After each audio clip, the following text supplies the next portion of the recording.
think we're starting to have everyone join now, and I hope we're all enjoying the welcome music that we were so lucky to hear there. Welcome everyone to the webinar tonight. I hope that you're all looking forward to the event that we have for you. I want to start by welcoming everyone and to acknowledge that wherever we're calling in from today, we're calling in from the lands of Aboriginal or Torres Strait Islander people. And for those of you joining, it would be really great if you'd like to pop where you're calling in from in the chat, whose country you're on. I'm calling in from the lands of the Gimoy, Wallabara, Yidinji and Yirrakanji people, and I want to extend my respects to their elders, past and present, and also to all of the different places we're calling in from all of the country that we're on, and extend my respects to that country and the people who are there, and also to extend my respect to any Aboriginal or Torres Strait Islander people who are on the call with us tonight, and there are a number of you, so extending my respect to you and acknowledging that this always was and always will be the lands of Aboriginal or Torres Strait Islander people wherever we are, and that sovereignty wasn't ceded, and that you know, our country is our country and culture go hand in hand. And so, you know, that's really what we're here to talk about tonight. My name's Lucy. I'm the director at the Cairns and Far North Environment Centre, and I'll be one of your MCs tonight. And I'd like to throw to Jono, who will also be here. Hi, so great to be with you all tonight. I'm Jono. I'm the CEO at Environment Victoria, and I'm joining from Wurundjeri Woi-wurrung country. Back to you, Lucy. Thanks, Jono. So we're really excited to be hosting the environment movements, you know, like referendum and environment webinar tonight.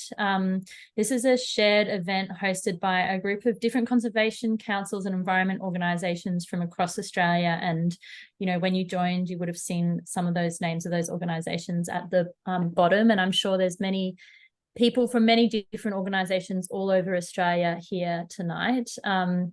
We really want to acknowledge that as a national event, we've got people calling from the tip to the bottom of Australia, from coast to coast, from big cities to tiny towns, and maybe even places that wouldn't be considered towns, and acknowledge, you know, that Australia is a huge place with such a diversity of amazing country, people, experiences, and contexts, and really welcome who you are in the place that you are, and thank you for being here tonight. I'm going to go through a little bit of what to expect tonight and the agenda that we have first up. So that'll be popped in the chat now, but the way that tonight's going to run, Jono and I are going to do a little bit of context setting for everyone about how we got here, why we're here, and why this moment is important. We're then going to invite our guest panelists, who we're really excited to have on the call tonight to provide their insights to the moment that is the referendum on the 14th of October, and also to answer some of the questions that have come in before tonight, and as well as then going to a shorter question and answer from questions that you can put into the chat tonight as well. With that shorter question and answer, we probably won't have time to answer everyone's questions, but we'll be pulling up the ones that we can answer in the time that we have there. But hopefully by answering a lot of the questions that have come in beforehand, we'll be able to provide a lot of clarity for, you know, the information that people are seeking. And then we'll wrap up, and, you know, we will be sending some follow-up information with the recording and, you know, links to more information afterwards. So that's what we're going to do tonight. But it's really important also that tonight we're having a really respectful and meaningful conversation, because that's what this moment is all about. And so we do have some norms that we ask everyone to follow tonight, and they're going to be popped in the chat as well. It goes out without saying that we're all here to have a respectful conversation and to be respectful of everyone participating in this space. This is an opportunity really for all of as attendees and as MCs for us to listen and to really take in what the leaders who are on our panel have to say and share with us tonight. And we're really asking that, we don't have, that we're really respectful in the chat. So, we really want you to put your questions in there, seeking information and trying to understand better so that we can draw them out in the Q&A. But while our speakers are presenting, we're keen not to have too much chat rolling through, because it can be a really big distraction from what folk are saying in the time. So yeah, we're just saying, if you can reduce the banter or conversation that happens while our speakers are speaking, that's a way to show that we're really paying attention to what they're saying. And, to be really explicit, if there are any inappropriate, disrespectful or discriminatory behavior in the chat, we will be removing people. So we're not going to be tolerating any discrimination in this space, and we're creating a safe space for everyone, and that's what that's about. And so make sure that you're regulating yourself and being respectful in that chat as well. As far as how question and answers will work, we have some prepared questions for the panelists from all of the amazing questions that you sent in, and we've done our best to combine those, and the speakers will be speaking to them, and we'll also be collecting live questions in the Q&A function and drawing them up in question and answer time. If you have those questions, please put them in the Q&A area of the chat. We have some volunteers tonight who will also be looking at the chat and seeing if there's anything that we can answer, as we go. So they'll be doing their best to help out in the chat. We'll keep everyone's mics and videos off during the webinar, just so that we can provide space to the people who are speaking tonight, but the chat function will be on. It is 2023, but, online webinars are still challenging. So we do have tech support tonight. And if you look in the chat, those people have an asterisk in front of their name. So if you're having issues, you can message them, like maybe you can't hear or see, or you're having issues, please just look for the person who's got a star in front of their name. They are our tech support tonight. Also, Sarah is our main tech person, so please look for her if you can't see the star. And we've also got our wonderful helper, Emma, who's going to be working on community safety and wellbeing during this event. So she might message you if there's anything you might need, or if you need something, please feel free to message her directly on the chat function. We'll also be sharing a bunch of links to web pages throughout the course of tonight. Don't worry if you don't capture them all, because we will send them in the follow-up email. So we will provide a bunch of information live tonight and also after the event. So that is all of the boring but necessary housekeeping. Thank you for respecting those guidelines and really making tonight a really beautiful and hopeful space, because that's what we want to create together. And I think, before we go on, we are all here because this is a really big moment in Australian history, and whatever happens, it will be a big moment in Australian history. That's what referendums are known for. And one of the things that really has stuck with me is one of the quotes from the aunties involved in the 1967 referendum, who said, if we had have known how big that moment was, we would have asked for more. And I think, it's really interesting to reflect on that and making sure we're not missing anything in the moment that is. And I'm really excited that everyone's chosen to join tonight, because that means that you've chosen to make sure you're not missing anything in this moment. We know that there's a lot of complexity and nuance that exists in the context of this referendum. I myself, work on the ground with lots of conservation groups that include non-Indigenous and Indigenous people. And I think this has been a confusing time for a lot of people because there are a lot of narratives that are being put into the world and a lot of information that's conflicting each other. And tonight we're really here to help, lift the hood, I guess you could say, on the range of views that do exist, the progressive no and what that is, the more racist no campaign that exists, and the yes campaign, and really acknowledging that there is a difference between those things, that particularly for people working in, regional and remote and on the ground areas, it has been hard to access information as well. So hopefully we're reaching out to all our urban and rural areas. And that actually there is diversity in so many places in Australia because we are such a diverse country, and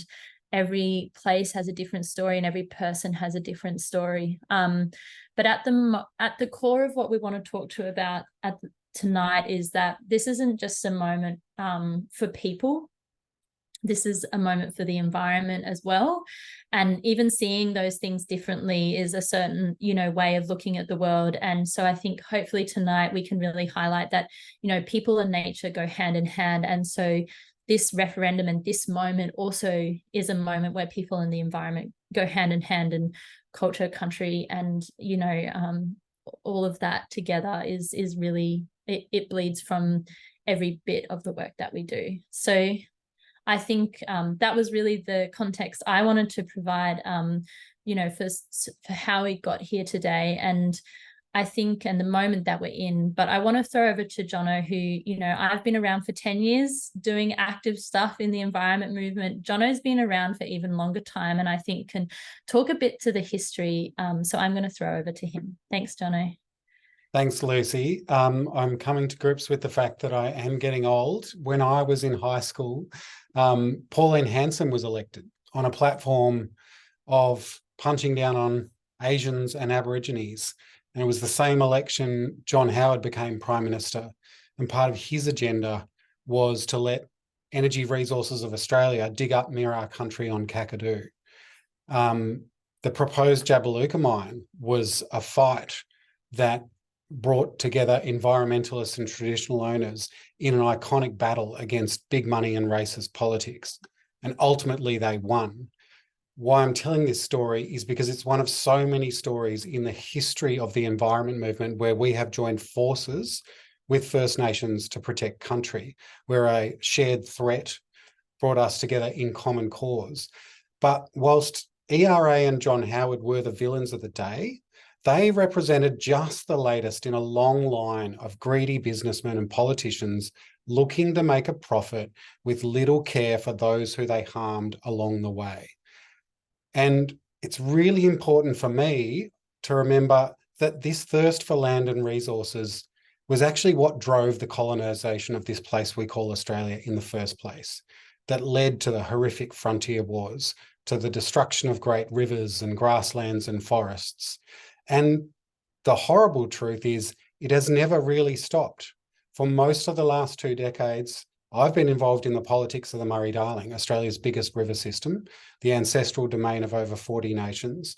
And in that time, global investors have discovered the Murray and its sophisticated water market. They've bought up huge volumes of water entitlements, pushing the price of water to stratospheric levels and making mega profits in the process. But in the meantime, First Nations like the Barkindji have seen devastating fish kills in the Darling Baaka. We've all seen them in the news. And after centuries of fighting successfully, ultimately to get their land back, people like the Barkindji are seeing a new wave of dispossession as unchecked greed of water barons robs them of a living river. So what I'm trying to say, I suppose, is that in this country we call Australia, as it is all around the world, when we're talking about environmental destruction, we're only talking about part of the picture, because for First Nations, the struggle to protect country is part of a bigger struggle for liberty and the right to self-determination. And so as environmentalists, I believe we need to support that struggle, not just when beautiful places are under threat, but every day of the year. it is a struggle that is absolutely connected and profound. So with that, I want to hand over to Josie Alec, a proud Gurrama Martha Donera woman and ACF's First Nations lead. ACF is the national conservation organisation in this country. She's an Indigenous conservationist who's been involved in the fight to protect country all her life. And Josie, I'm really sorry, I did not ask you how to pronounce the name of your people and your country beforehand, so forgive my probable mispronunciation there, but lovely to have you on board today. Thank you. That's fine, Johnny.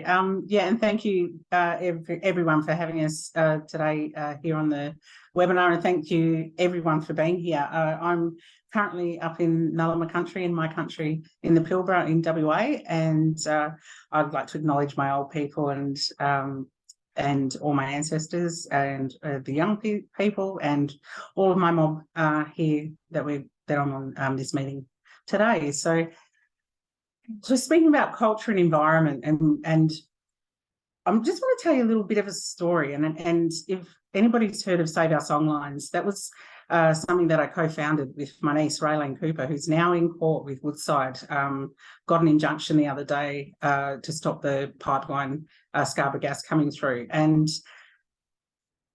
from that very point in time of when we first started this campaign, it actually fell in my lap. There was a phone call. I had some people on my doorstep. We had no idea that the Scarborough gas was happening in such a big scale. We had no idea that there was going to be another fertiliser plant on the country in such a sacred country, over 1 million petroglyphs, telling, one of the oldest creation stories in the world that, connects all around the world.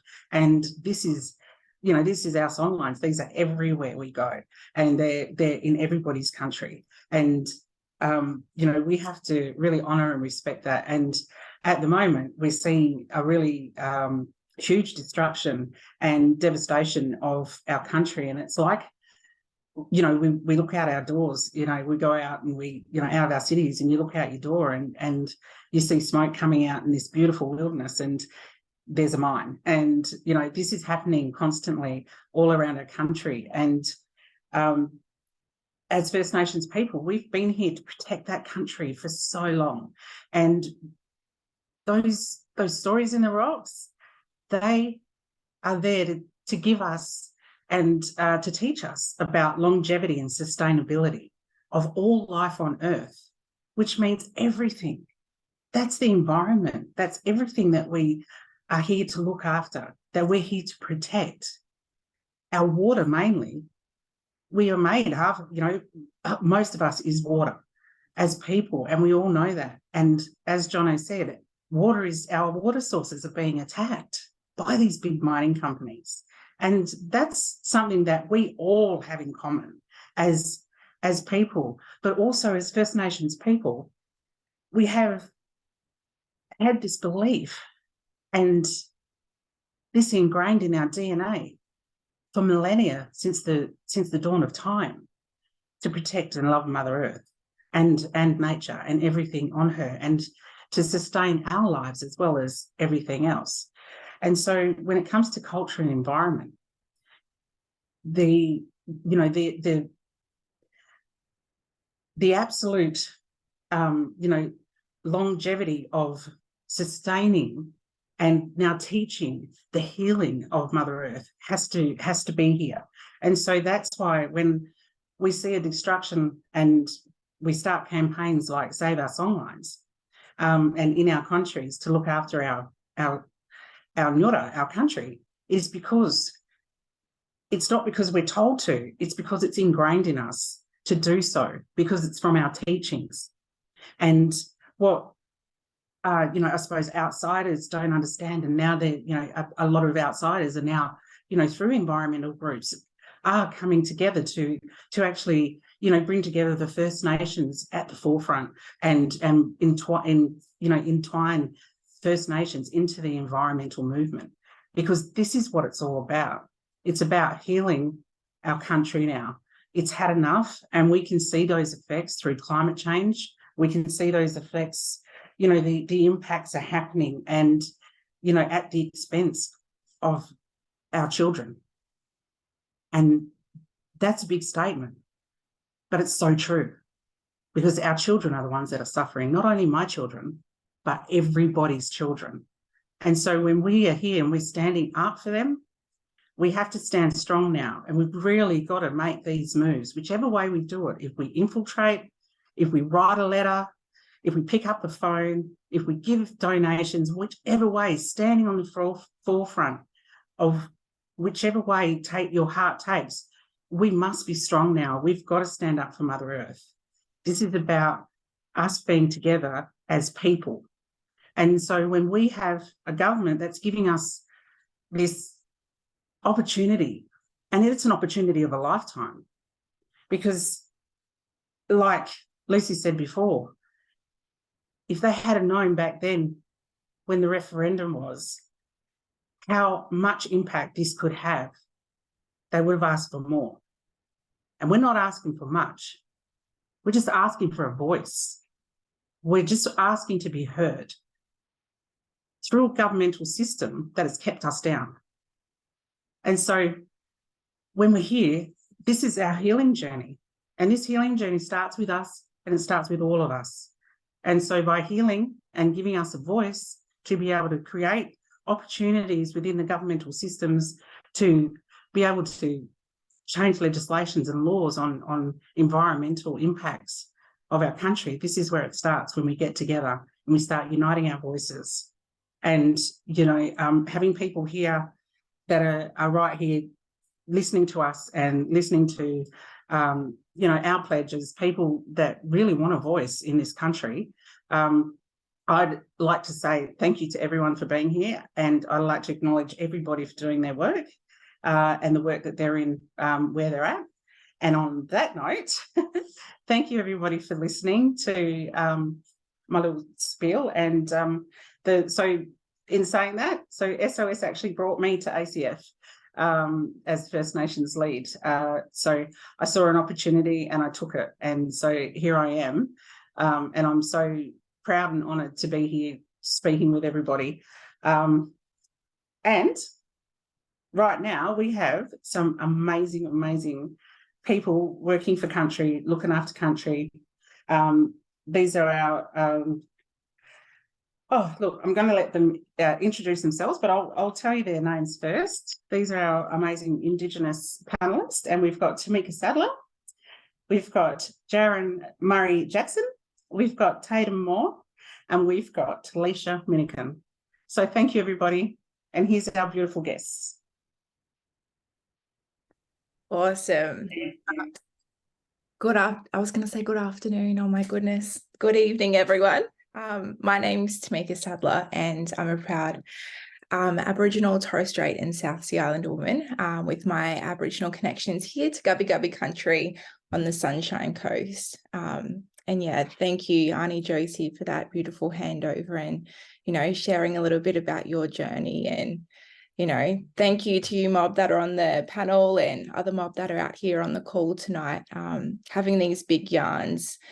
In the lead up to the upcoming referendum, there's a lot of big conversations that are happening right now. And, by having this here tonight is a way for us to be able to, create these conversations to our broader family and friends and, our communities. So, yeah, one of the questions that came up that a lot of, people sort of submitted was asking around how the voice can increase the power of traditional owners to protect the environment and have an influence on the decisions that affect environment and climate. And so to give you guys a bit of context around the work that I do, I'm a First Nations justice campaigner in GetUp. So we work on a variety of campaigns, from fracking in the Northern Territory to cultural heritage protections to, stopping deaths in custody and things like that. And, I guess with the upcoming referendum and so much mis and disinformation that is out there, I just want to say, you know, our mob have been here thriving for over 60,000 years. And that's a legacy in itself that all of Australia should really be proud of the oldest continuous culture. And it's right here in our backyards. And, you know, we are so welcoming to, you know, everyone that is able to live and breathe and learn and visit this beautiful, you know, vast majority of nations. And so, yeah, traditional owners and our mob have been leading, you know, the climate movement since climate change has been, you know, a topic of discussion for decades now. And, you know, the thing that really resonates with me discussing, you know, how mob are always talking about how when country is sick, we are sick. You know, I say everybody has the access to clean water. That's our birthright. And First Nations communities are always first and worst impacted by climate change, but we are not the ones that are really putting in those emissions into our atmosphere, essentially. And so, yeah, I've been working on the Don't Frack the NT campaign for almost 9 years now. Since I left high school, I was a volunteer with Seed Mob and a bunch of other climate organizations. And, you know, my background is in environmental science. And, you know, through the last decade, we've seen Origin Energy have fracking licenses in the about 90% of the Northern Territory. And, you know, it was the power of people and community to put that pressure on Origin as a company that, you know, traditional owners in the Northern Territory were able to essentially stop Origin Energy from exploring those fracking licenses any further. But in saying that, you know, we've sort of got a new enemy in town, which is Tamboran Resources. And they're a company based over in the US that has access to a mega fracker. So it's the biggest fracking machinery that we've seen, and it's currently already set up in the Beetaloo Basin, and they've started, you know, exploring the different licenses that they have. So Origin Energy pretty much had too much pressure from, you know, the public and community for about a decade now, and so they ended up selling their fracking licenses to Tamboran Resources. But it's the fight that, you know, our mob and traditional owners have been doing for years. In particular, a beautiful elder and auntie from the Garawa and Yanyuwa tribes in the Beetaloo Basin, Auntie Maria Pyro. This quote really stuck with me, was that, you know, she said, the day that we, as in Aboriginal people, are born, we are born responsible for our country. We're responsible for, you know, the land, the water, the plants, the animals, and everything else in between. And, you know, that's why we are still here. We are still thriving. And, you know, that is our connection to the nations that we hold. And, you know, by having this referendum and an Indigenous voice to Parliament, you know, this is a way that we can influence the government and parliamentarians and policies about the issues and the solutions that impact and affect our communities. You know, like we've said, fracking's been going on for decades in the Northern Territory and across all of Australia. And we have the largest machinery that is in our backyard right now. And we are 2.5 weeks out from the referendum, you know, and it's really important that our mob are able to have a seat at the table and to be able to talk about the solutions that we know we can implement in our communities to what we are facing currently. And yeah, I think, you know, by having this voice enshrined in the Constitution, you know, we are able to influence the laws and policies that work best for our mob and for our communities. And we're able to ensure that our culture is going to keep thriving for hopefully another 60,000 years to come. And I just want to give you guys a little bit of context about me. I'm a mum. I'm sure there's a lot of parents that are also on the call tonight. And, you know, I think the driving force for me is that I don't want my children to have to inherit this fight. I don't want my children to continually rally on the streets, scream down, you know, the megaphones, and to have to go into, you know, painting banners and getting signatures and petitions. I want my children to thrive. I want my children to be able to go out into the community and to practice their culture safely and have access to clean water if they go out bush. You know, I want them to have access to the cultural heritage that our ancestors have left behind. And I want them to continue the practices because I know they are so proud. You know, they are so proud every day to, you know, go and speak to their friends or just a random person, like at the coffee shop. My son will say, "Hey, are you Aboriginal?" And it's, you know, very sweet, but, you know, he gets a lot of, you know, people saying, "Oh, no, I'm not." And then he goes, "Well, did you know that this is Gubbi Gubbi land?" And, you know, the next generation, not just of our mob, should be proud and, you know, celebrating our culture. It should be all of us celebrating our culture and all of us, you know, really taking that next step forward in the education around, you know, the broad issues. And yes, thank you, bless you. The broad issues that impact all of us, because at the end of the day, climate change is not only going to impact First Nations communities, it's going to impact everybody.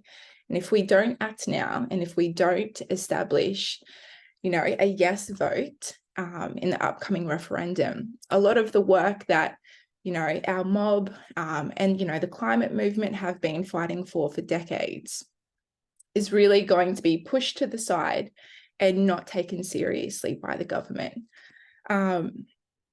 And, you know, I think that in saying that, there's a lot of mis and disinformation around the referendum, but, you know, there's been so many great examples of how, you know, this body and this advisory body is able to successfully work in the government. A great example, if you guys haven't heard, is from the Sami people, and they are Indigenous to Finland, or Sami Digi, correct? I apologize if that's, you know, not the correct pronunciation. But they were really, you know, able to establish this advisory body in 1996. So 27 years ago, they were able to ensure that the Sami people were able to have, you know, a voice on the issues that impact them, and to be able to put the solutions on the table for the government to hear and to establish into their policies. And, you know, that advisory body consists of 25 people, and they consult the government on a range of issues, you know, that we are hoping to establish here in Australia, you know, things on climate change, conservation management, mining licenses, community planning, you know, implementation of traditional language, and so much more. And that's all we're really asking for is, you know, for all of us to come together and unite as a nation, and to heal and to celebrate the oldest surviving culture, you know, in the world. And yeah, I think, you know, October 14th, there's been so much going on in the media, but, you know, it starts here by having these, you know, meaningful conversations, and to really lead with your heart during and into, you know, October 14th, because, you know, you are voting on Aboriginal and Torres Strait Islander livelihoods. And, you know, the conversation has been an emotional roller coaster for us mob. But, you know, it's about time that we're able to finally have a seat at the table and to have, you know, all of our elders be able to advise and to give solutions that, you know, we know what works best in our communities, and what works best in my community might not work best in somebody else's. And by having this body, you know, it's a way to establish a greater change for the next decade. And, you know, we're calling on the Labor government for a greater change for all of us, not just for us right now, but for the, you know, generations to come, because the outcome of this vote is going to impact the next decade of work that we're all, you know, so passionate about and that we're all striving towards. You know, you can't have climate justice without First Nations justice, and it goes hand in hand. And so, yeah, I'm very grateful that, you know, I'm able to have this conversation with you all tonight, and to share, you know, a little bit about myself and the work that I do. But I'll leave you guys with another beautiful quote from Ani Maria. She's, again, a Yanyuwa and Garawa woman from the Beetaloo Basin. And she said, you know, we have the solution to fix our problem. Just give us a chance to lead. And yeah, I think that sums it up perfectly. Just give us a chance to lead, because we already have the solutions in both climate justice and First Nations justice. It's so important that, you know, we are pledging to write yes, but also having, you know, the hard and meaningful conversations with our communities around why they should also be writing yes, and really getting out there and encouraging, you know, the rest of Australia. So yeah, I might pass it back to Lucy. Thanks so much, Tamika. And as you were speaking there, I was imagining, you know, that it's past October 14th. We've had the referendum, and, you know, we've established this, you know, grassroots representative voice that's really working. And so I think what resonated for me in what you said is that children can be children. And I think, you know, when you share your story of coming straight out of high school into climate activism and the burden that is, you know, it is hard. And, you know, so within this, there's this broader opportunity, and that, yeah, that, you know, you have the solutions, and this is a permanent place to be able to provide them, where that voice doesn't have to always come from kids with banners. So thank you so much for sharing, you know, and there's a lot of love coming for you in the chat. I'm going to pass over now to Jaren, our next speaker, and I'll let you introduce yourself. Thanks, Jaren. Hello, everyone. Firstly, I'd like to acknowledge Wurundjeri country, where I'm tuning in from today, and acknowledge their elders past and present. Thank Jono, Isabel and Lucy for organising this event and giving me the opportunity to speak to you all today. My name's Jaren Rory Jackson. I'm the reserve seat holder for Dja Dja Wurrung on the First Peoples Assembly of Victoria, which is the voice for Victorian First Nations people. I also have strong connections to Yorta Yorta, Wamba Wamba, Barat Barat, Judawara, Waveroo, Wagai and Wiradjuri. The last 3 years, I was an Assembly staffer working in engagement, and then early this year I decided to throw my hat in the ring for the Dja Dja Wurrung reserve seat, and yeah, I was lucky enough to be selected to represent them on the treaty table. We're fortunate in Victoria, as Treaty, Truth, Voice, Treaty and Truth have been well underway since 2016. Auntie Jill Gallagher, who was a treaty commissioner, travelled around the state to see how we should go about treaty.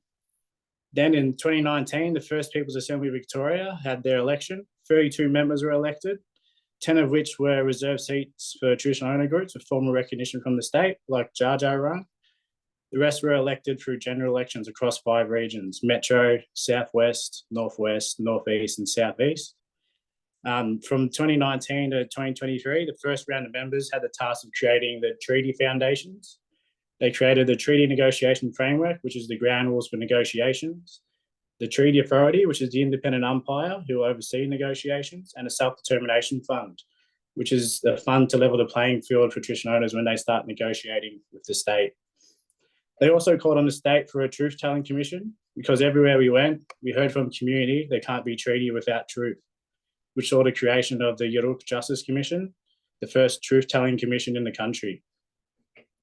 The Assembly had elections earlier in the year, and we, the members who have been elected, will be negotiating the first treaty in this country.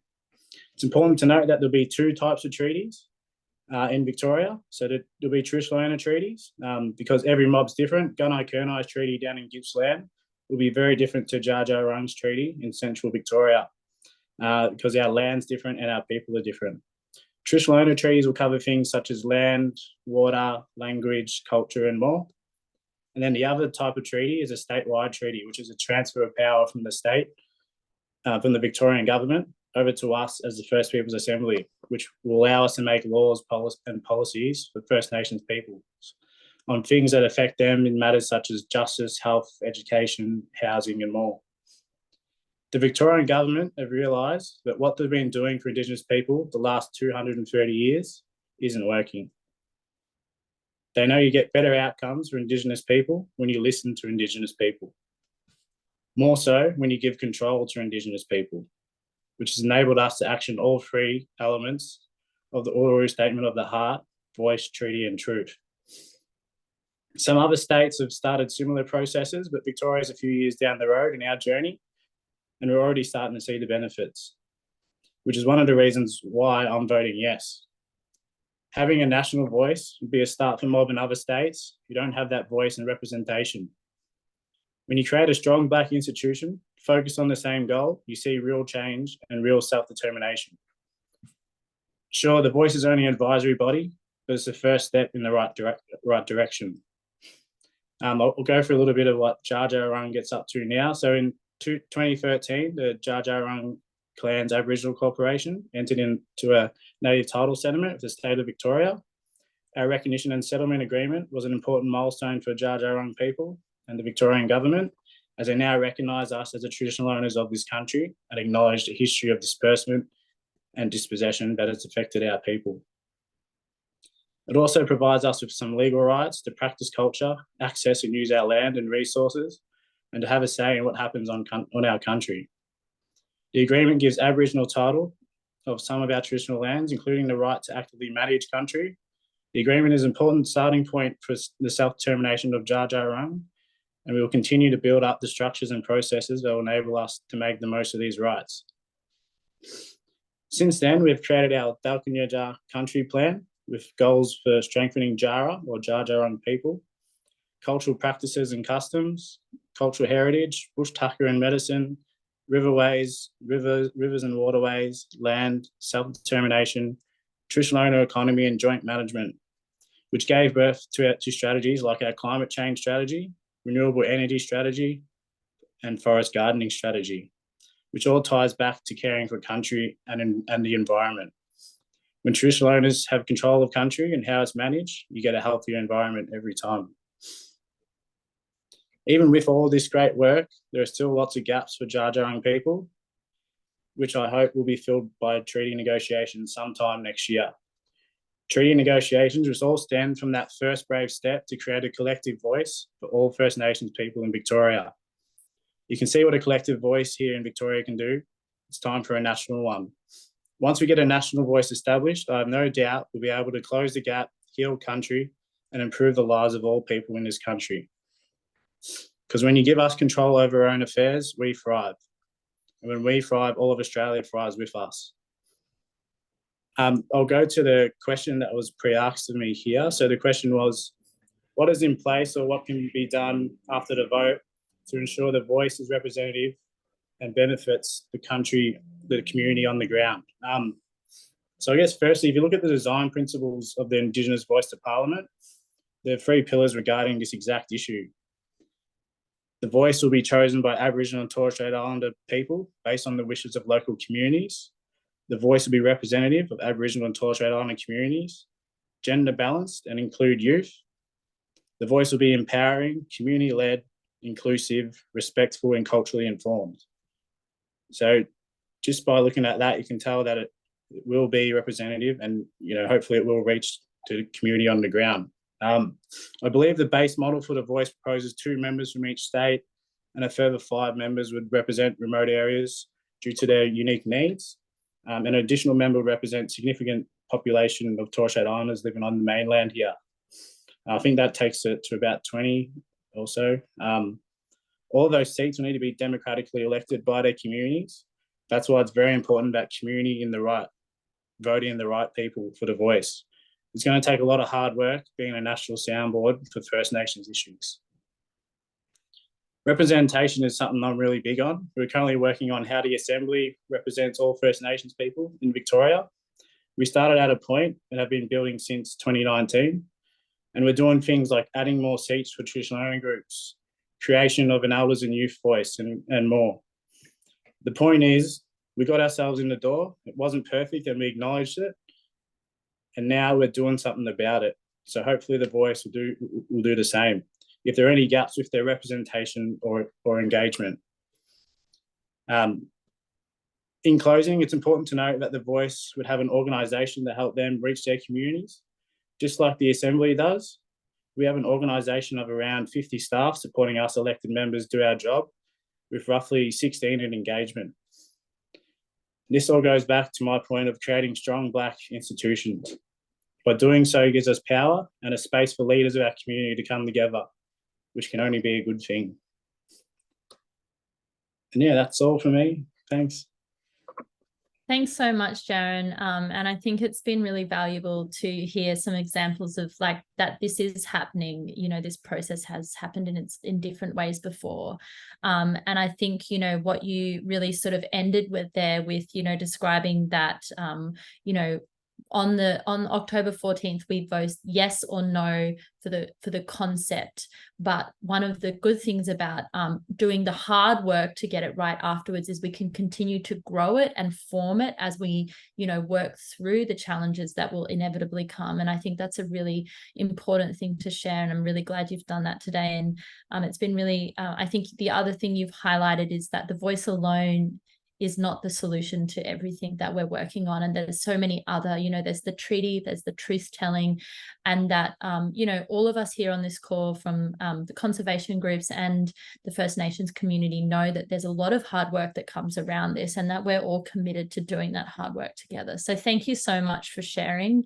And yeah, I'm really excited to move to our next speaker, Tatum, who is joining us. And yeah, Tatum, I'll let you introduce yourself. Yuridu Marang, everyone. Hello, I'm joining you from Wilay Warradjri country. My name is Tatum and I'm the CEO for the Dubbiga Local Aboriginal Land Council. And like many of our brothers and sisters on here, we all wear very many hats, especially, I guess, under the LAUC. You know, we from health, education, housing, juvenile justice, you name it, we're a part of it all and we try to do it all. But also outside of that, you know, many committees that we've put together as the First Nations people of Wilay Warradjri country. You know, we're a population of over 50,000, so there's over 19 nations that call Wilay Warradjri country home. Wilay is the possum, which is the totem for the 8 clans that are traditional owners or traditional custodians of this part of the Warradjri nation. And even, you know, I was just thinking about recently with the possum being the main totem, and we talk about impacts of, you know, climate change and, you know, it's very rare to see actually a possum in this part of Warradjri country, which I think is very sad because considering that is a totem for the main clans here in Dubbo. But yeah, I saw the question there, just thought I'd jump straight into it. But there was a question that came through and it said, how does the voice affect land sovereignty? And for me, I think, you know, if we look at, or even thinking about the word sovereignty, it has many different meanings. But for me, sovereignty in that spiritual notion is, you know, our kinship connections as Aboriginal people that goes back 65,000 years. No one can ever take that away from us, because I think there is this belief too sort of around that if we are added to the Constitution, that we somehow mysteriously that sovereignty vanishes, that we lose that. And I think that, yeah, for me, that's completely false, because no one can actually take away, that's like our birthright, you know. And I want to say to like our non-Indigenous brothers and sisters that are born here and call, you know, our country Australia home, you also have that kinship connection to our country. It may not stem back to over 65,000 as Aboriginal and Torres Strait Islander people's connection does, but you still have that kinship connection and that responsibility that comes with it. You know, as First Nations people, there's this saying that we're born into obligation, because I don't think it's ever anyone telling us that we have to do this. It's like that need, that responsibility that we're born into, that we want to do something,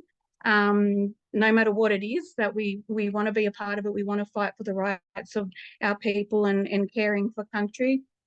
So yeah, for me, that I just thought, yeah, hopefully I've answered that for some people, but I just think that, you know, for us, if the referendum is successful in terms of how the voice will affect land sovereignty, I think if anything, it even empowers it, because again, we're going to have a voice, which is somewhat giving us that little bit of power, right, to have a say on how we care for country and the policies and the laws and the things and the decisions that have been made on our behalf for a very, very long time, and we've never ever been included, but yet we suffer the consequences of those decisions that have been made on our behalf when it comes to devastation, you know, rainforest devastations or the mining and fracking and affecting our waterways. There's stories from my great grandmother. She talked about when she was a little girl and how the rivers were clear, you know, the water, they swam in it and you could drink straight from it. Where now, you know, out this way. So in acknowledgement, I should have introduced my kinship connections. So out of respect for my mother and my father, so I am Wiradjuri and Yorta Yorta, as well as Barkindji, Gurnu Kunya, my father's side. So spread far and wide. And, you know, we're seeing the impacts of what's happening in all those parts of the country. I remember, John, when we had a yarn earlier, you were talking about the rivers, you know, out at Wilcannia, and seeing the devastation. We saw the fish that, you know, rose up, and there was like thousands of fish that were dead. And it was like, it took that to sort of get, you know, the government's attention, where our mob out that way have been screaming out and marching and fighting for country for a really, really long time, where all of that could have been avoided. Hence, if our voices, you know, were somewhat being listened to. So on the side of everything else, again, I'm a mum as well, and I have little ones. And I guess, as Sister Girl was saying there earlier, Tamika, you know, we don't want our young ones having to fight this fight in the future. I'm being told by my elders is, you know, even when I've asked them if they've wanted to speak or share their thoughts about, you know, especially considering things like the voice, and a lot of them have even said to me, it's like, you young fellas turn now, you know, it's like the baton's been passed on, because they've been fighting this fight for a really long time, and now they are tired, you know, and they do feel burnt out. They may not show it, they still get up, stand up and show up, but they're actually now saying that, you know, we need you young ones that have got that fire in the belly to continue that fight and be our voice. And even looking at I keep trying not to watch the questions, but I did see someone say that it's very sad that, you know, that Aboriginal people have to ask non-Indigenous people for this voice. If we had been given a voice, say, over 100 plus years ago, how different things may be right now. You know, even when we think about women's rights and, well, the most recent one was, you know, being, you know, lesbian or gay marriages, and just the fear that stemmed around all of those things. And we know that the voice, I feel like, is that chance to really heal and unify our nation. But something powerful happens when our people are actually part of the conversation and they're a part of the decision-making tables. And I think Brother Boy was a perfect example there, Darren, when he was saying some of the things that they're been able to achieve and what they're working towards down his ways, you know. So And we're seeing that across the country. There's a lot of different communities that, you know, are working, I guess, you know, with their traditional custodians, their elders, the people from community, but even their local governments, like, that are listening, working together towards the same outcome. And I feel like that's what the voice is for us, is that chance to really have a say on the things that affect us, and the way that things are rolled out or implemented. And I feel like moving forward, we truly can, you know, see a positive difference. So what's been happening obviously isn't working, and it's a chance to try something like different and new. And it is a little bit scary. I think change is scary for anyone. Really, you know, nobody really likes change, but this is a good change. And I think that we shouldn't be afraid of it. And I really want to encourage everyone to support it and really trust your heart and be critical of all that misinformation, disinformation that's out there, because there is a lot of fear and scaremongering that's happening. But yeah, that's pretty much from from me. But I just wanted to, really share the importance that by having a voice, I think that as far as caring for country will have so much of a difference moving forward. If anything, you won't need so many groups and stuff, you know, trying to look after and fight for the environment, where we could continue to look after it, but be like nurturing it and not have to fight against mining or, you know, fracking and cutting down rainforests. For me personally, I also think that being able to have a say on legislations, I know just for out my way, you know, there's been things where certain scar trees have been cut down and we don't find out until years later because they're on a farmer's property. There's nothing that states that they have to get permission to cut that tree down because, you know, they own the land. So those are the types of things I feel that if we're able to have a say on, you know, different legislations and policies, that we will see those changes implemented. And that's all we're asking for is a voice to be able to have that say. No veto. We don't get no special, nothing special or anything different. It's just having that say, being that advisory body. No power, no veto. We don't control funding. It's just simply that, offering that advice, and that they have to listen, and there's somewhat that accountability there as well. It's public, and if they don't hold up their end of the bargain, then all of Australia knows about it and sees it. So I think that's the best part of it, and that's probably what scares the coalition or the coalition. Sorry, but that's what it is. It comes back to that accountability, and no one wants to be told how to do their job, right? So I think that's where that fear and everything is being delivered, because at the end of the day, they don't want to be held accountable or told how to do their job. So that's me. Thanks, everyone. Thanks so much, Tatum. And it's, you know, it's interesting to hear healing coming up, you know, from when Tamika spoke to when you just spoke then, and that, you know, that it is unfortunate that the process that we have where, you know, non-Indigenous Australia will define what happens in this moment. And this really is a moment for healing, because our whole population can offer an opportunity for that voice to be permanent and to be there. And, you know, I think a lot of the people who are attending tonight work really hard to keep the government accountable, right? That's what people here do. We keep the government accountable to looking after country.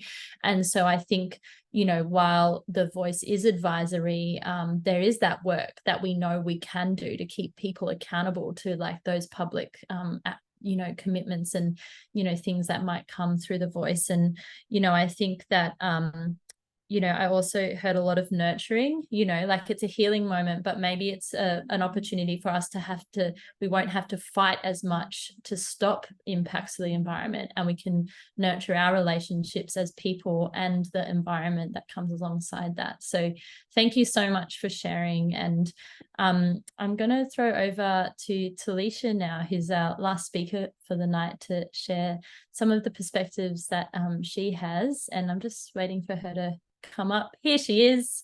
So throwing over to you now, Talisha. Thanks, Lucy. Ngara, everybody. Nganyungai Wheel, Talisha Minicon, Ngayungai Babun Wheel, James Minicon, Kabi Kabi, Garang Garang Nations, Keme Keme Meriam Maluligal Nations, Zenat Kes, Amber Island, Papua New Guinea, and Scotland. So, hey everyone, my name is Talisha Minicon. In Kabi Kabi language, I just shared with you all that I descend from the unceded sovereign nations of the Kabi Kabi and Gurang Gurang peoples, the Keme Keme Meriam and Maluligal nations from Zenat Kes, which is also known as the Torres Strait Islands.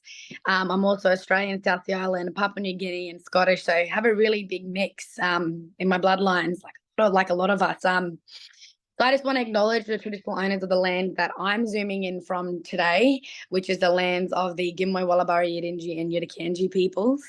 And just want to acknowledge my fellow panelists, Tamika, Tatum, and Jaren, and also all of our allies in this room, our First Nations people in this room, our allies in this webinar room today, and just acknowledge all of you and the work that you're doing to constantly, rewrite those narratives and constantly be thinking about, caring for country in the way that we do this work. So just a small bit about me. So I'm the eldest of 6 siblings. I'm one of 51st cousins, so I've got a really big tribe. So like what Jaden was saying, we're born into that obligation, we're born into responsibility. I raised my 3 children, my 3 Walbai children here on Gimwe Wallabari Yidin Junior Kanji land. So Georgie Junior is 8, Blessing is 7, and Zion is 2 years old. We are a homeschooling family, so we've been homeschooling for about 4 years now. And I am one of the co-founders of the Girragarum First Nations Homeschool Co-op, which is, from research, I think one of the first of its kind in this nation. Also a co-founder of the Aboriginal and Torres Strait Islander Warrior Scholars Youth Advocacy Movement up here in Gimwe country. I run a local Black business up here called TT Pop. I'm a youth mentor and a volunteer for a local grassroots organisation called Deadly Inspiring Youth Doing Good, also known as DIDGE. And I'm also one of the co-captains for the Cairns Yes 23 campaign. And so, like what Tatum was saying again, wear a lot of hats and, I guess do a lot of things in the community. But when you are born into this life, that's just what we got to do. I just really want to say a big ethor to Lucy and Jono, the CAFNet crew and the environmental movement for the opportunity to have these really deadly and imperative yarns this evening. So I'm going to share with you all a bit about my story and how I got to, I guess, this conversation today. And it's going to tie into the question that I'm answering. And so the question that got asked for me to answer is, why are some Indigenous people and groups opposing the referendum? And so before we get started, it's important for you to know that I was initially a no voter about 18 months ago, a very hard no voter. I had a lot of run-ins with a lot of my family that were yes voters. As a sovereign First Nations woman who exercises my sovereignty daily through, like what I said, that self-directed learning and education, running my own business, I really thought to myself, why would I want to legitimize the fact that this colony is built on stolen land?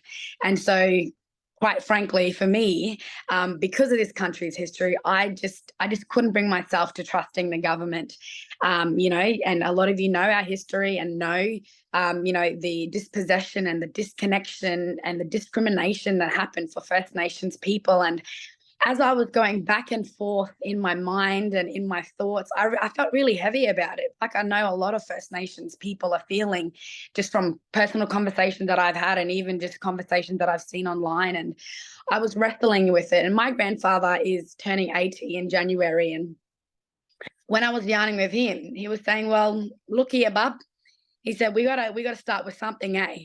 He said, my mob, my elders, and he's talking as an elder, and he's saying his elders, we've been working for this for a very long time. And, we've been in the trenches for, First Nations justice for hundreds of years. And he said, but it's very important for us to continue taking those steps forward. And so my grandfather was saying, I'm going to vote yes. And I believe that it's something that we should have had a long time ago, but we should be working towards that now. And so that really started to shift, I guess, my heart posture. And then I was yarning with a couple of my aunties, and, they were just talking. One of the questions I said to them was, if we said yes, would it mean that we're giving up our sovereignty? Would we be going backwards? Would I be not grassroots enough? And so kept wrestling. And, you know, for me, it wasn't good enough that if you don't know, vote no. That to me was not an excuse. It wasn't good enough. And so I started on this really deep dive into, you know, trying to understand what this country was going to be doing in October the 14th. And, you know, read Megan Davis's book and Thomas Mayo's book and listened to the TED Talks about the Uluru Statement from the Heart. And then my auntie, Larissa Minicon, said something to me, and she said, you know, as blackfellas, we have this tension when it comes to what's going on in this country. And she was talking about, you know, how we understand and we know our history. And, you know, just to give it context, my dad only went to grade 5. Was not allowed to have any resources, wasn't given a pencil in his classroom, wasn't given paper. And so, you know, having those barriers, thank goodness that's not like that anymore. But having those barriers in terms of the education system, and she was saying to me, you know, the voice, it's a continued step in the right direction, something that we've been fighting for. And she was talking about, you know, look at where we've come from as blackfellas since the 1967 referendum. You know, we've got Black university graduates and First Nations homeowners and First Nations business owners. And then she related it to myself as a First Nations woman who is, you know, writing our own First Nations curriculums for our young people now. So really leading in terms of educational sovereignty. And so, you know, I know that not everyone is able to do this, but the thing is, sorry, my fan's going crazy here. My voice is a bit dry. I know that not everyone is able to do some of the things that my family and I get to do, but the thing is, we can't be what we can't see. And so, you know, when I think about, you know, when it comes to educational sovereignty, you know, we as First Nations people, it's important for us to be learning about, you know, the history of this country, but also learning about how to care for country and look after our country. And you know, that's one of the biggest things when it comes to First Nations education with my children. One of the core foundations of what we do is that caring for country concept. And it's something that I know when I went through 12 years of schooling in the colonial system that I wasn't afforded. There was not really anything in regards to educational sovereignty, anything in regards to looking after country, caring for country. And, you know, I grew up here in Cairns, and so there's blackfellas everywhere up here. But going through a Western system and not really having that opportunity, when I graduated, I thought to myself, you know, later on as I had children, this is something that I can't afford. My children have to be connected to their country. They have to have that anchor so that no matter where they go in their lifetimes, they have that ability to understand where they come from and who they belong to. And so after these conversations with my family members and about what the last referendum did for our mob, it really changed my heart posture. And so, you know, I know a lot of people are talking, or there's a lot of those hesitations because it's going to take away these, I guess, questions about, is it going to take away our sovereignty? Is it going to make me not grassroots enough? Is it going to do this and do that? But, you know, I guess for me, sharing tonight really is to share with you that there are mob out there, that are exercising our sovereignty every single day through our educational sovereignty, through business sovereignty, you know, through, you know, like what Jaren and them are doing down in Victoria and what Tatum and them are doing and Tamika and that's exercising our sovereignty. And so, you know, I share these thoughts with you because for me, I believe that our country, we're in a place where we've got that pen of purpose in our hands right now.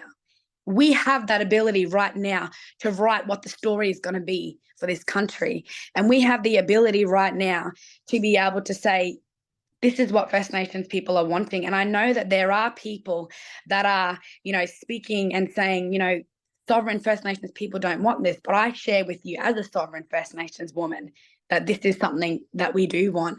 And, you know, people like your Jacinta Prices and your Warren Mundine, it's very important for the population that's listening to this narrative to remember that they don't speak for all First Nations people. And so it's important to remember that, you know, when you are listening to the different things that are going into the social media airwaves, that you're fact checking this information, and that you're going to reliable sources. Because the thing is, over 80% of First Nations people want the voice. Over 80% of First Nations people are wanting to see this change and wanting to, really help to unify this nation. And so it's going to be a step forward for all people that call this place home. And, I really believe that every single one of us are extraordinary, and every single one of us have that ability to really write history right now. And so I believe, with the context of, my background and the things that I'm doing up here in Gimwe, that when we're voting yes, and if you're thinking about, should I vote yes? What should I do? Where am I at? For me, I believe that when we're saying yes, or when we're voting yes and writing yes on October the 14th, I believe what we're saying is we're saying yes to treaty. We're saying yes to truth-telling. We're saying yes to an Aboriginal Torres Strait Islander voice. We're saying yes to caring for country. We're saying yes to forgiveness, but also yes to healing. I believe that we're saying yes to hard but very, very necessary conversations. We're saying yes to decolonizing our lives together. We're saying yes to kindness and compassion and unity. I believe we're saying yes to humanity, and I believe that we're saying yes to love. And as I wrap this yarn up, and I guess just giving you the bit of context of how I went from a no vote to a yes vote, I want to really share with you a quote that one of my aunties shared with me. And she shared this quote to me. She said, "Are you an ancestor worth descending from?" I'll say that again. Are you an ancestor worth descending from? Because one day we are all going to be ancestors. And regardless of your history, whether you're, non-Indigenous, you're Pacifica, wherever you come from, we have the ability right now to make a change in this country that is going to not just impact Aboriginal and Torres Strait Islander people. Yes, it's going to impact us, but it is going to be impacting generations to come. And as I leave you with this last quote that changed my life forever, and it's relating to caring for country, it's this. It says, "May we be people who plant seeds that grow trees in whose shade we may never sit under." May we be people who plant seeds which grow trees in whose shade we may never sit under. And I believe that we have that ability to do that. And so my call to action for those of you that are, especially our allies, my call to action for you from a First Nations woman that exercises her sovereignty every single day is for you to pick up that telephone, send a message to your friends, do an Instagram post, have those really important conversations with them on why you're voting yes, or why you think maybe you will be voting yes now, and why you think they should be voting yes. Because, you can hear as First Nations panelists that a lot of our people are wanting you to vote yes. And that's why I'm voting yes. This is about humanity. And I really want to encourage you, do something extraordinary. Do something extraordinary for you and for your children and for your children's children, because there's going to be people that are going to be sitting under the shade of impact of your life when we're gone and we become ancestors, and so I'm just so grateful for this webinar, and so grateful for the panelists I got to speak today. But, we want this. First Nations people want this. And we really believe that even though there are some of our mob that are opposing it, it's not all of us. There is a vast majority of us that want this change and want to plant these seeds of impact, because we know this is our legacy work, and we know this is going to impact generations to come. So I hope that brought some encouragement to you all. Thank you, Lucy and Jono, again, and I'll hand it back over to whoever's going to yarn. Thanks so much, Talisha. And I always love hearing you speak because you raise up my heart. And I think something that you really highlighted there for me listening is that this is an opportunity to keep taking a step forward on a long history of, activism and, from First Nations people. And like, I was imagining, I remember growing up in high school and thinking, why don't I learn about all of the things that mum and dad are teaching me at home, like climate and environment stuff, and imagining that when, First Nations people have a voice and are, advising on issues that matter to you, like the education system, it has flow-on effects for everyone that are are really positive, you know, and I was thinking, you know, about, I got to grow up and go into a school where I learnt Jabbergai language in my school, and how much that influenced me as a young person, and what that might mean for the future, you know, if there's that kind of voice helping our parliament and these systems change to be better. And I really like the quotes that you share, you know, and that this isn't the moment or the biggest moment. It's like a choice that we have to make on a long history and a long future to come. So thank you so much for sharing. And I'm going to invite our other co-host and MC, Jono, back on to take us into the Q&A, and all of our other panelists as well, who are going to help answer some of the questions that have come up as we've been talking. Right. It is so inspiring to be here with you all. We've had a heap of really insightful questions come in advance, as well as some great questions come in the chat. I'm going to start with one that came in advance, and I don't know how I'm going to do this. I reckon whoever's the first on the hot buzzer to jump in and answer, please do. So we've been talking a lot tonight about land, but of course, sea country is also First Nations country, and our oceans are so important to life on Earth. So one of the questions that came in was, does anybody know how much of the oceans around Australia has been handed back to First Nations? And what's the sort of, how will the voice interact with protection of sea country? Bunch of inland people here, but you know, you might still have answers. Yeah, I think, you know, in terms of sea country, that's still something that's, you know, a lot of mob that are on the coastline are striving towards. And, you know, it isn't something that is spoken as often as, you know, land rights. But I think as well, you know, when we sort of talk about the context of country, it's not just land that we're talking about sea country, but we're also talking about sky country. You know, the constellation in different parts of, you know, our nations hold a lot of our dreaming stories, you know, from our ancestors, and you know, creation stories of, you know, our nations as well. So I think that's something that's, you know, a conversation that is still happening. But I think, you know, in the broader context of climate change, that's something that a lot of our mobs are working towards, because, you know, as we've seen, you know, sea levels are rising, and it's not just in the Pacific, it is happening in the Torres Strait.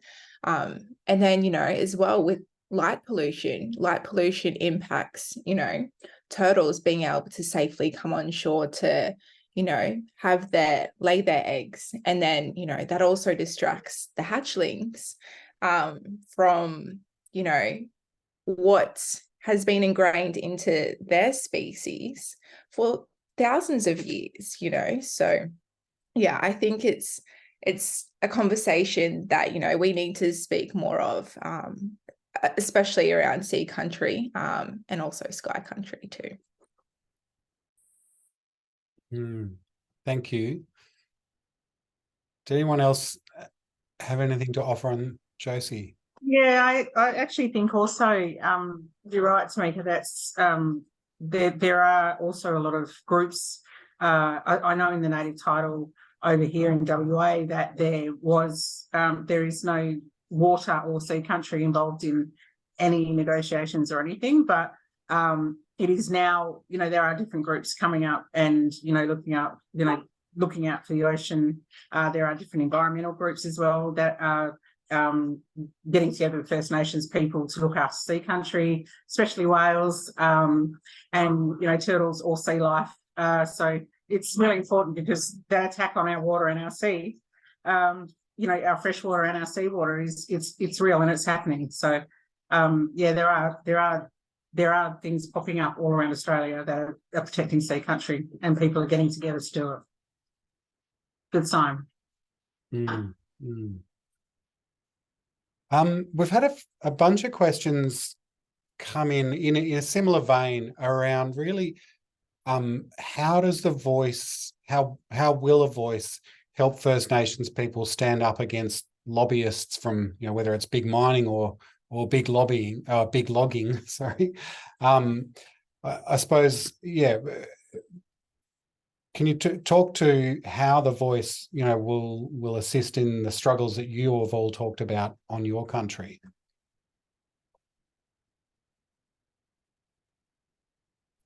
Yeah, I think, just to go quickly, I don't want to take up, time, and I want you guys to be able to speak on, your own experiences. But by having a voice, we're able to hold the government accountable for the false promises that they share, especially during election time.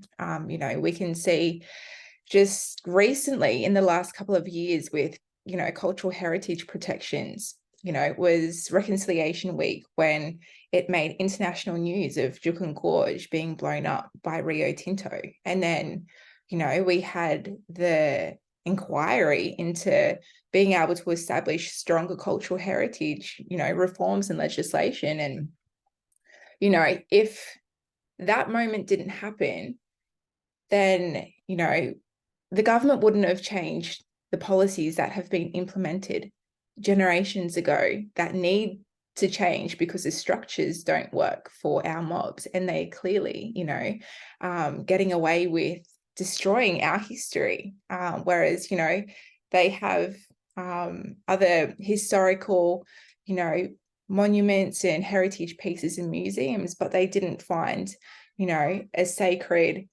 landmark as important as something, that could be found in a museum. And, I think, just recently in the last couple of weeks as well, the government, the Labor government specifically, hasn't been very strong-willed in, keeping their promise on, a federal cultural heritage reform. And, we've seen just recently, I think it was around a week or two ago, where Rio Tinto has again, damaged another sacred site over in WA. So, yeah.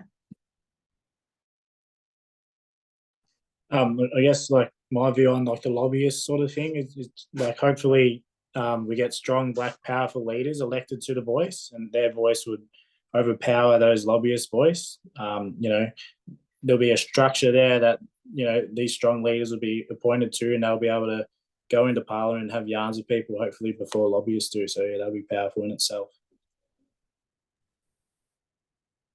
Yeah, great point. Feel free to jump in, Talisha, Tatum, Josie. I've also got more questions we can line up. Go for it, Josie. I saw that come off mute. Yeah, I was actually just going to say, because it's all over here in WA that that we all know it's getting exposed. This especially Rio Tinto, and I think also having the regional voices, that structure of the voice. You're getting the grassroots, and that's what everybody's been saying. The grassroots people don't want this. The grassroots people don't want this. Well, I'm a grassroots person as well, and I do want this. And, when you ask the grassroots people, they want it. They actually want somebody to have a voice for them in Parliament or somewhere that they can express what their voice, what they want to say about their country. And that's the bottom line. And this is where our voices have been stopped. Our voices have been stopped by legislations. They've been stopped by ticks of, tick boxes, slashes of the pen, signatures signed away. That's where our voices have been stopped. And so this is basically, something that we can actually stop them from actually going, right. They know exactly where they are. They have all the technical, everything on our country. They know exactly what's in our country and what they're blowing up and what they're doing. And so there's no excuse for them to be actually doing it and then saying sorry afterwards. So the time is now for us to stand up, and this is where we need this voice. We need to be infiltrating that government, and we need to be telling our story from where we are, not from where they are. And that's what the voice is going to do. This is what the voice is going to empower us to do. And that people don't realise that, you know, this is not about a yes or a no. This is about protection of country and people. And that's what the bottom line is. We get to that, and it's our hearts, and this is where we have to go to. We've got to go, you know, get our voices there. And unfortunately, in the past, you know, we have our old people have struggled. They've struggled those barriers, the language barriers, the reading and writing barriers, all of the barriers that have been put in front of them. Now we're strong, and we've broken through every single barrier, and we're ready to talk. We're ready to have a voice. And so this is our chance, and this is our time. And those things like Children Gorge, they can't happen anymore. And with a voice, I'm 100% that I'm, you know, I'm going to be one of the ones that's going to be there telling that grassroots person who's talking to us about what I want for the country and what I want for my family. And I hope everybody else does too, because that's what it's going to do to us or for us. Yeah. Thank you. I want to take a slightly different question. Somebody talked about the importance, obviously, the important role that elders play in First Nations culture and communities and decision making. And a question I think came up about, well, how does, if you have a range of age groups represented in the voice, how does that happen whilst also respecting the special role and authority of elders? Jaron, I wonder if this is an issue that's come up in the Victorian Voice First Nations Assembly. Yeah. When Auntie Jill was going around in 2016, the community was saying, you know, there needs to be a voice for elders somewhere in this First Peoples Assembly structure sort of thing. And there wasn't one set up from the get-go, so we had to sort of hit the ground running. And in 2019, we set up an interim elders voice, I think, or maybe it was 2020 actually. So there was 2 co-chairs who were assembly members, and it was their role as an interim elders voice to travel around and, you know, engage with all the elders across the state and see what that structure, how they want it to shape and look, and how they wanted it to interact with the assembly.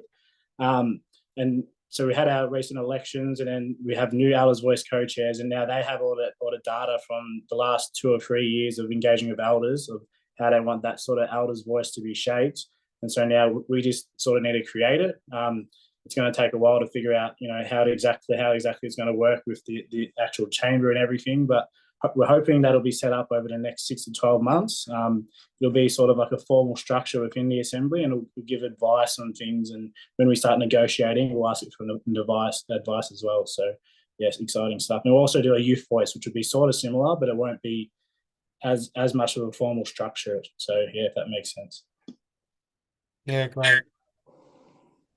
Well, I just had a slight echo. I think we're just about out of time for questions. Did anybody else want to just add to that last question or make any additional remarks before we make a wrap? I was just going to speak to that, like, just after Jaron was saying, and I think, you know, every community is different, but I think even with the structure of the voice is that if our people in our communities, if they're able to elect or choose that person, and when we talk about elders, I mean, I know there's some clans where, you know, there might be a sister girl and she's only 35 and she is the last, you know, living or descendant, because, you know, all their old people, they're too old and they've got a lot of health issues. We have to think, you know, our people, life expectancy, we're lucky to live past 55.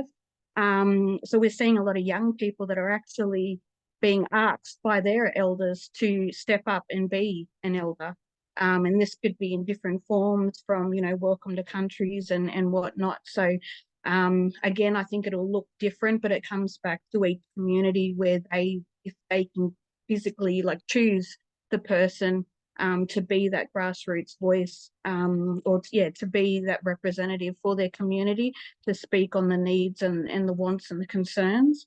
So yeah, that's my hope too. It has to it's hard, like I said, especially for Dubbo. Like I said, we've got 8 clans that are traditional custodians, but over 19 nations, you know, that call Dubbo home, and we all have that strong connection.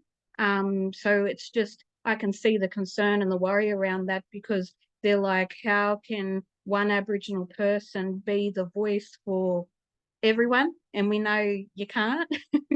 And even, you know, that's another thing that I think is on the line a lot too. They were, so isn't there like 11 Aboriginal people in federal parliament, but we have to remember that they only represent, you know, their constituents who elected them. That's how they got there.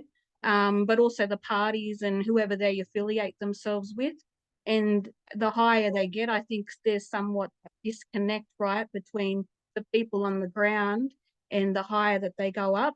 That there's just so much, that so much that gets lost and doesn't get heard in between. So I feel like the voice is going to fill that gap. You know what I mean? It's going to be that connection, that nothing gets lost, and that we are being heard. And like I said, and it's all out there in the public. Everyone hears and knows about it. So it's not going to be just swept under the rug anymore, as it has been for generations. Thank you. I just wanted to lastly add as well. Sorry, Jono. Just Oh. lastly, in terms of like, you know, the question about the elders and that, I think it's important to remember that First Nations people are relational people. We're not transactional people. And so when it comes to, you know, elders and young people and everyone in between working together, it's, I guess, based on the foundations of relationship and working together to see an outcome that will better all of us as a community and a collective of people. And I'll just say one more thing as well. One of my aunties, or in some of the narrative therapy work that I've been doing, they said there's something that they talk about in terms of working towards a change. And the quote is that we need to be people that walk into the future looking backwards. And it's not saying that we want to negatively dwell on the past, but that the history and that, you know, the things that have happened in the past, it helps to shape and inform our future and better our futures. And so, you know, when we're listening to our elders and we're relating with our elders, it's helping us to be able to make decisions and, you know, really, I guess, help to better our people. And I think there was also some questions in there about, you know, is the voice going to help with wind country and sky country and all that kind of stuff. And I think that it's important for you to remember that this is all a work in progress. It's not going to happen overnight. It's going to take time, and where this is like a succession plan working for a legacy. And so different generations are going to have different responsibilities that they're going to be taking on when it comes to the voice. And so just keeping in mind that, you know, as we work, I guess, and take step by step, it'll all help, you know, for, I guess, working towards unity and the betterment of First Nations people, but also all people that live in this country. Thanks so much, Talisha. And I might just jump in there because I think we've come to the end of the time we had for our Q&A. And thank you to everyone who put questions in, because it's really important that they're heard. I want to thank all of our speakers so much for joining us tonight, taking the time out of your busy lives and your family lives. And it's so great to see some family joining us too. You know, it's your leadership and your openness to coming to moments like this that make us all stronger as people. And we're really happy that we could be here sitting together tonight. You know, I think what we've heard tonight, that there is diversity in First Nations community on the referendum, and that Mob from Progressive exists, and, you know, as people should be respected. But leaders from across the nation and across our movement and by majority are asking us to step forward together, hand in hand, to have a moment of healing on October 14th and to make that a moment of hope. And tonight, what we've highlighted is that there are opportunities that exist through the referendum for both people and country. But like everything, things that matter take work and commitment from all of us. And so, you know, it's not just about showing up on October 14th and writing yes. It's also about sitting together after that day, like we have for many generations now, to, you know, to do the hard work to make sure that the voice works and to grow and learn from the experience of having that. And I think, you know, while First Nations people will lead that growing and learning, it will take all of us, you know, as allies and, you know, people together supporting that to succeed. And so, you know, I think you've really, everyone's answered some really awesome questions for us tonight, and that we are seeing the broader climate and environment moving, supporting a yes approach because of these, these larger impacts that the referendum has. But it is yes to truth telling, it's yes to treaty, and it's yes to voice. It's not just yes, to one thing here. It's a yes and so much more. So I think, we also had a call to action that comes here, which was like, we would like everyone to really think deeply about how they're going to vote on the day and write yes for all of the reasons that we've heard tonight on October 14, but also to talk to your friends and family. And like, I hope that everyone right now can write down 3 people that they might be able to have conversations with. And it's not necessarily just about having a conversation where you go in and like, I'm going to convince someone to vote yes. But what we're talking about is having really meaningful conversations about what this moment is for our hearts and for our healing as people and for the country that we call home, whether and for the ancestors that we want to be. Yeah, and I think there's some links that will be posted in the chat, that will help you to, link in with some of those opportunities, and we'll also be providing them in the email that we follow up with. And I'm just going to hand over to Jono to talk a little bit more about looking beyond the referendum and to wrap us up for tonight. Thank you. I won't take much more of your time, but there was one final question that came through in advance that we really wanted to answer, which was, how can people continue showing solidarity with First Nations beyond and outside the referendum? I think everyone here has given you lots of tips on that tonight. Stand with your local mob, join local campaigns. It's not just about voting yes in a couple of weeks' time. It's about the broader struggle. I'm going to pass on 2 great resources that I think will also be popped in the chat.